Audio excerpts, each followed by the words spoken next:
Marc Marquez memang berhasil memenangkan balapan MotoGP San Marino 2024 di sirkuit Misano akhir pekan lalu.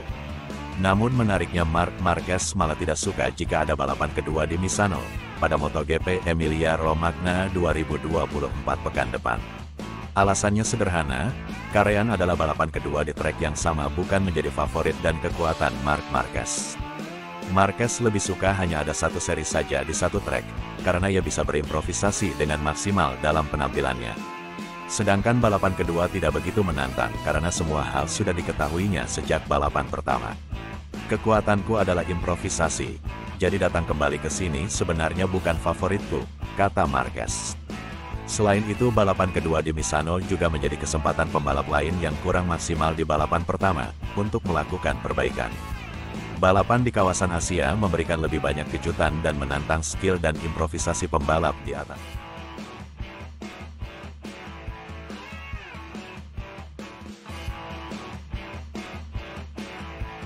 Hingga 10 tahun kemudian, Valentino Rossi masih belum bisa melupakan apa yang terjadi pada 2015, saat ia nyaris memenangi gelar juara dunia ke-10-nya. Ia juga mengecam lawan beratnya di MotoGP, Marc Marquez. Andrea Migno, anggota VR46 Riders Academy, tidak memiliki motor di kejuaraan dunia dan tim Valentino Rossi tetap mempertahankannya sebagai pelatih, serta animator dan pembawa acara senior, Mick Babel, yang digunakan pembalap tanda pagar 46 untuk mengenang kembali pertarungan lawas. Kali ini dia fokus pada perselisihannya dengan Marc Marquez dan apa yang terjadi pada 2015 dan seterusnya. Selangkah demi selangkah, Rossi merekonstruksi kejadian-kejadian tersebut, mengutarakan semua kebenciannya terhadap pembalap Cervera, yang pada 2019 menambah gelar juara dunia ke-8 dan menguntitnya di klasemen. Itu adalah hal terburuk yang pernah terjadi pada saya dalam dunia olahraga, kenangnya tentang peristiwa di Argentina pada awal tahun itu. Perselisihan dengan Marquez dimulai di Argentina. Dia memilih ban belakang medium, saya memilih ban keras. Dia berhasil lolos, namun saya berhasil bangkit dan mengejarnya. Saya berhasil menyusulnya dan ia melaju lebih cepat, jadi mudah bagi saya untuk menyalipnya. Saya berhasil menyalipnya di lintasan lurus setelah tikungan ketiga dan mengerem dengan baik untuk menyalipnya. Saya tiba di sana, masuk ke tikungan kanan dan sampai saat itu kami selalu berhubungan baik, tetapi dia datang ke arah saya dengan keras.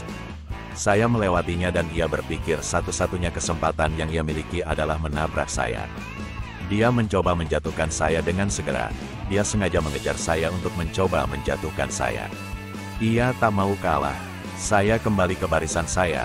Sayangnya kami bersentuhan. Anda memberikannya kepada saya mengembalikannya kepada Anda. Kemudian, Marc terjatuh. Sejak saat itu hubungan kami berantakan. Terlepas dari kejadian itu, ia tetap berpura-pura akrab dengan saya dan mencium bokong saya. Pada musim yang sama, di Assen, The Doctor melompati Chicken untuk meraih kemenangan setelah balapan yang ketat. Kami sampai di lap terakhir dan saya selalu berada di depan. Di Chicken terakhir saya tahu dia akan mencoba. Saya mencoba mengerem sekuat tenaga, tapi meski saya sudah mengerem berlebihan, dia datang lagi. Ia akan membuat saya terjatuh, ucapnya. Segera setelah saya merasa dia berada di atas saya memotong Chicken dan menang. Saya telah mengerem hingga batasnya, dia mengerem dengan cara yang tidak mungkin dia lakukan di tikungan hanya untuk menabrak saya. Saya tetap berdiri dengan tidak mudah, memotong Chicken, menang, titik.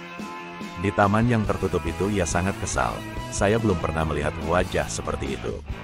Ia berkata kepada saya, sangat mudah untuk menang dengan memotong. Saya mengatakan kepadanya bahwa ia berada di belakang saya, dan saya bertanya kepadanya apa yang harus saya lakukan. Saya mengatakan kepadanya bahwa ia harus bersikap objektif. Sejak saat itu, semuanya benar-benar berakhir, mengacu pada hubungan keduanya.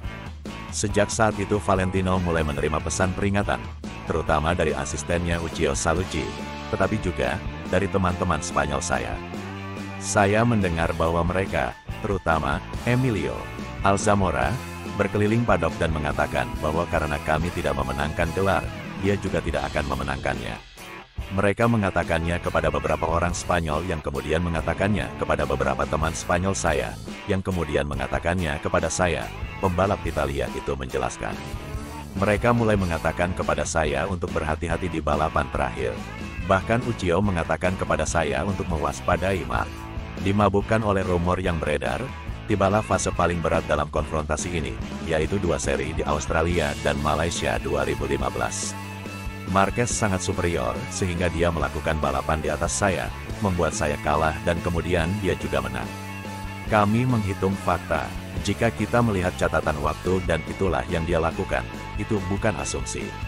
Itu jelas apa yang terjadi. Ia mencoba mendukung teorinya, dalam balapan di mana Marquez menyalip Jorge Lorenzo di lap terakhir, mengambil 5 poin darinya, sebuah pilihan yang aneh jika pembalap Honda itu berniat membantu Rider Mallorca untuk memenangi kejuaraan dunia.